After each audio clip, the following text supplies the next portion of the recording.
Afternoon, everybody. I hope you're well and keeping safe, and that you found the first few days of this very different life. Okay.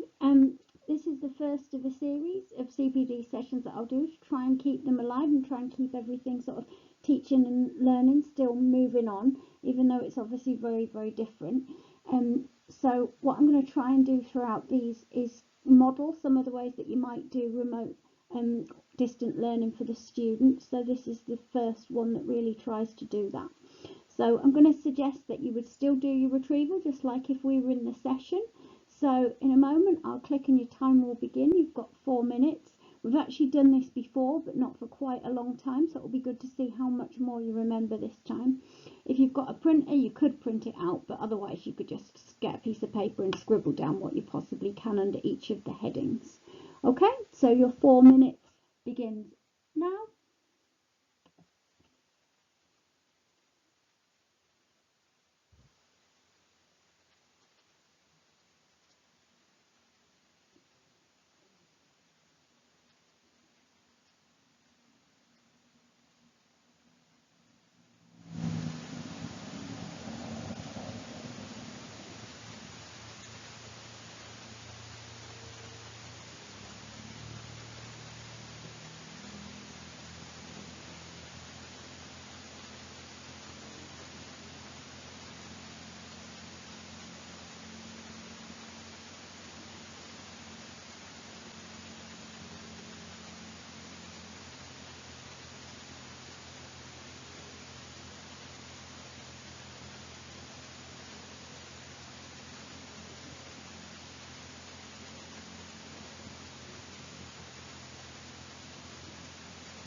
Last few seconds.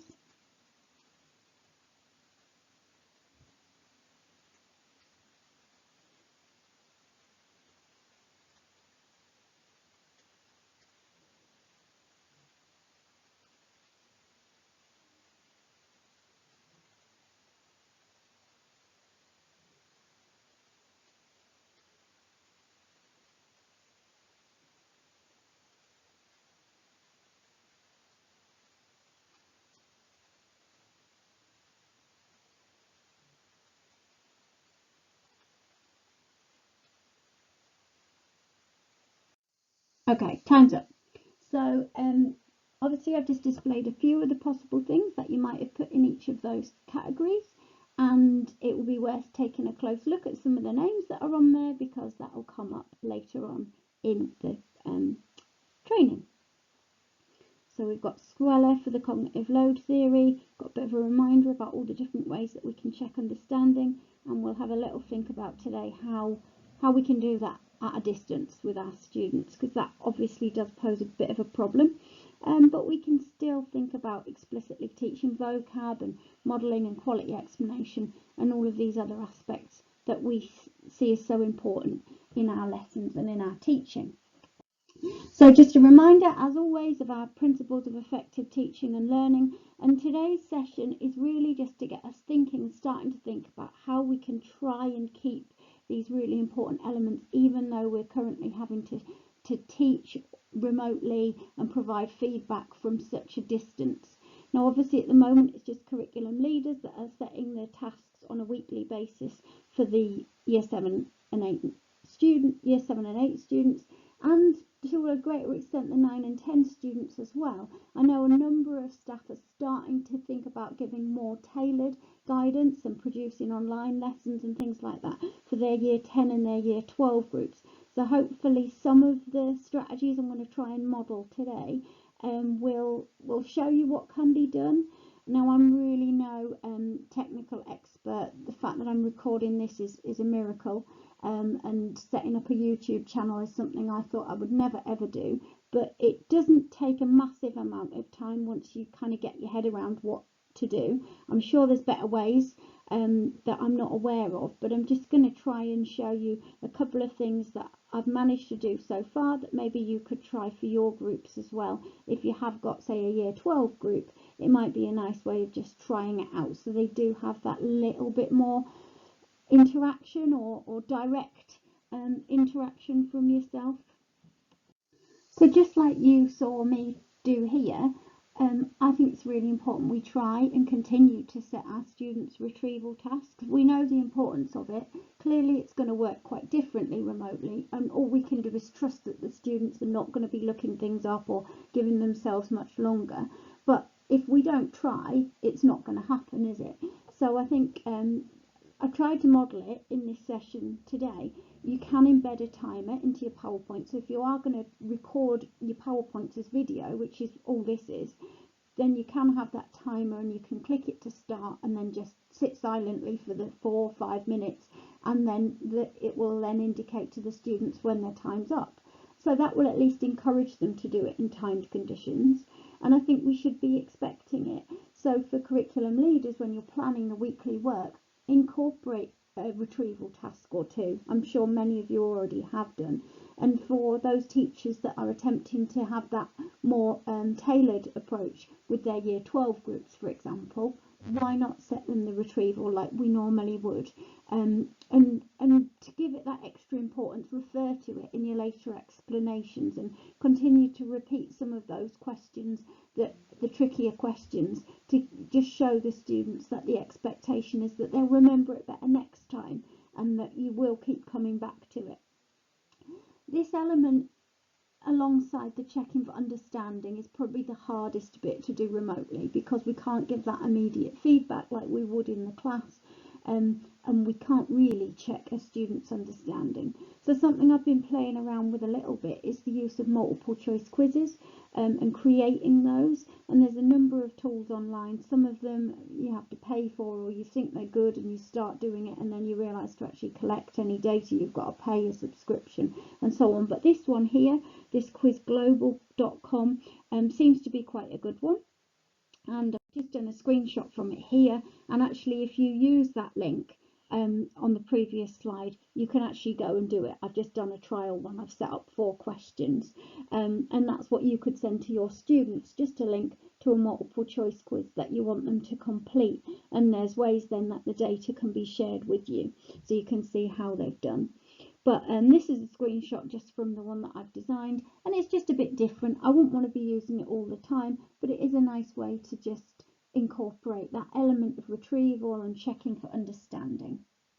And there's loads out there. Okay, so we would be usually wanting to encourage reading within the class, and we know what some of the strategies that we would use. Now it's probably more likely that we're setting additional reading tasks for distant learning, because it's ideal, isn't it? You find a good article and you just share it with the students. So really I'm just suggesting that we keep on with that, but we think about supporting those students in essentially how to read, and how to read complex texts. So on the slide there, I've just given an example of the guided reading structure that I've shared before. So you could encourage the students on the left hand margin to write down any new vocab, on the right hand side to condense that paragraph with just a bullet point or even just a trigger word, and then they can use that for future reference as well. So of course we should be encouraging reading. We should be reminding students and parents that the immersive reader function in Word helps those weaker readers, because it can literally read it out for them. And we can be using video recording tools and our own explanation to help them deal with new vocab. So I brought the visualizer home just before we finished so that I could have a play around with this, and this is just a little video that I've created. I didn't put audio on it, but you easily could, and just to really show that you can still guide students through a reading task and still explicitly teach vocab. So you can see I'm just sort of modelling really how you would be following along, and then when you get to a key particular piece of vocab that you think is important, you would kind of how the student should be annotating that, what it means, and then just really modelling to them how to deal with that text. And there's all sorts of different things you could do, but it's just like you might do if you had it on the board in your classroom. It's just trying to recreate that situation.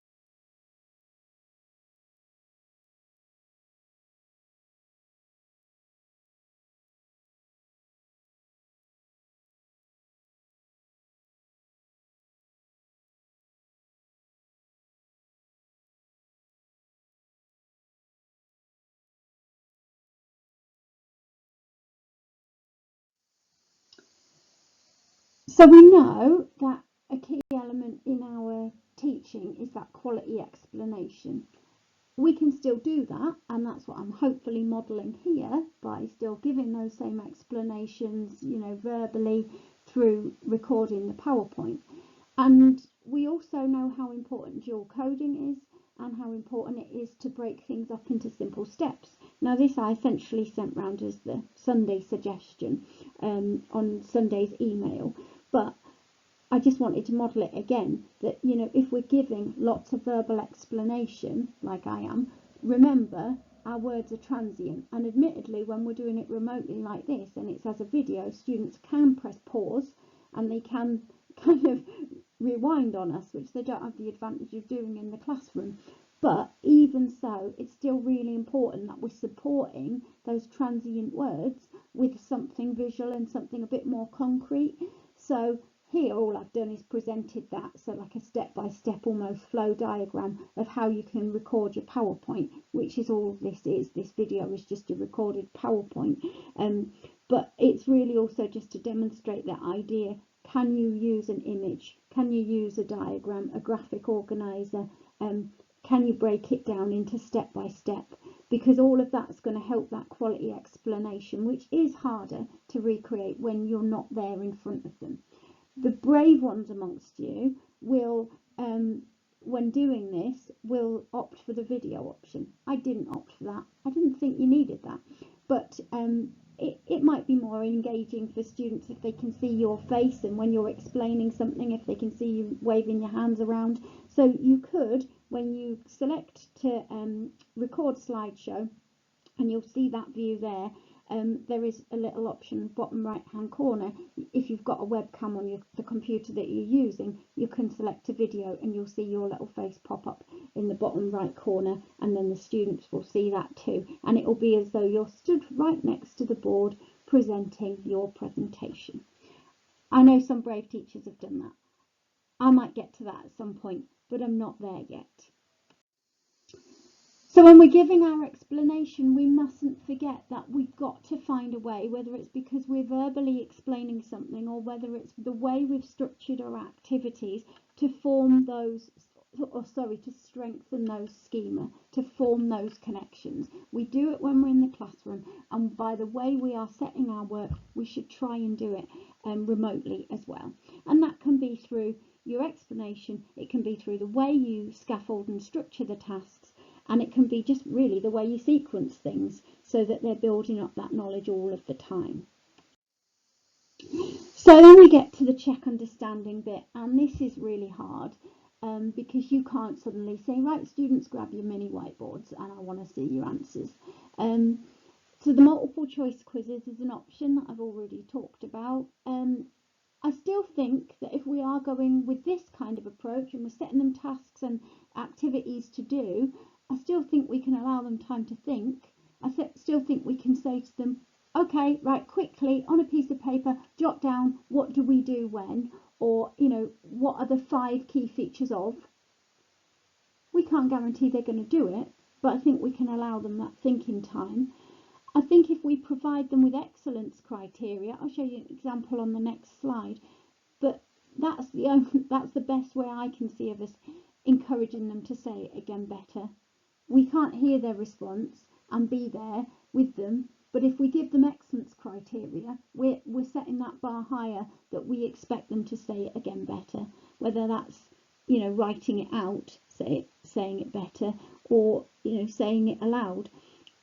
And of course you can still provide feedback. And I've said here it just takes longer, and I don't mean it takes you longer, I mean it just takes a lot longer for the student to receive the feedback. It's not as immediate or as interactive as it would be in the classroom, but it can still be valuable. So we know this is really important. This is just a reminder of the summary notes I did from the Tom Sherrington CPD that we had back in November. And we know that we want that questioning and that responsive teaching. And that is the challenge when we're doing it remotely. But as I said before, we can provide excellence criteria.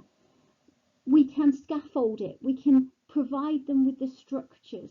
We can use dual coding. And if we do those things, then although we're not immediately checking their understanding, we're providing them with the tools to check their own understanding until they produce the piece of work, the answer to the question, the summary notes, the whatever it is we've asked them for. And then, of course, where appropriate, we can provide feedback. Now, I say where appropriate because if you're the curriculum leader and you have set the work for the whole of Year 7, you are not going to collect in by email or otherwise all of the work for Year 7 and provide feedback on every single piece. That's not the expectation, of course it isn't. But if you've got a Year 10 group or a Year 12 group and you've set them off with an exam question, for example, in just the same way you would mark those, but not in the traditional sense of marking, and provide feedback, we can be doing that remotely. So this is just an example actually of a couple of slides that I included in a recorded lesson I did for my Year 12s. So I'd sent them some work, they'd sent it to me. I just did a couple of screen grabs or photos of the work that had been sent to me and annotated it, and then gave them a couple of pointers on how to approach that type of question in the future. So it's essentially a whole class feedback sheet again, and we can just do that in a different way, but I think it is important that we are still providing our students with feedback. And similarly, that was another slide. Now actually I had done a voice recording over this, but I thought I would spare you that. You didn't really need to listen to that bit too, but you know, they'd had a series of exam questions to do, so I just gave them the screen grabs of the mark scheme and highlighted the key bits and talked them through common misconceptions, just like you would if you were given feedback to the class in a lesson normally. Okay, so that was a bit of a whistle-stop tour. It was my first one that I've done for staff, so bear with me. And what I'll leave you with, if you do still have a bit more time to spare at any stage, is a link to Tom Sherrington's YouTube channel, where he has really fantastically and generously shared some of his master classes for free, and a number of different quality resources. So they are really valuable, and you could use those and you could dip in and out of those for your own professional development. And I would say, I know everybody's circumstances are different. You might not have much time at all if you're looking after a young child all day every day and trying to homeschool them. I'm with you on that one. But actually, if you are doing any of these kind of online courses like the ones I shared around on Sunday, just keep a note of them, keep a log of them, because it's going to be quite an impressive professional development log if you get a chance to do these, and I think you'll gain a great deal from them as well. Okay, thank you for your time this afternoon, or whenever you're listening to this. I hope you found that useful. Any feedback gratefully received, because I don't want to continue doing it if nobody's going to listen. You see, with our Wednesday afternoon sessions, you don't get a choice, do you? But here, yeah, I'd be keen to know if they were useful or not, and if you've got any suggestions on ways this can be improved, or if you've discovered excellent resources. If you're willing to share them, then I'll try and incorporate that into a future one as well. Thanks very much.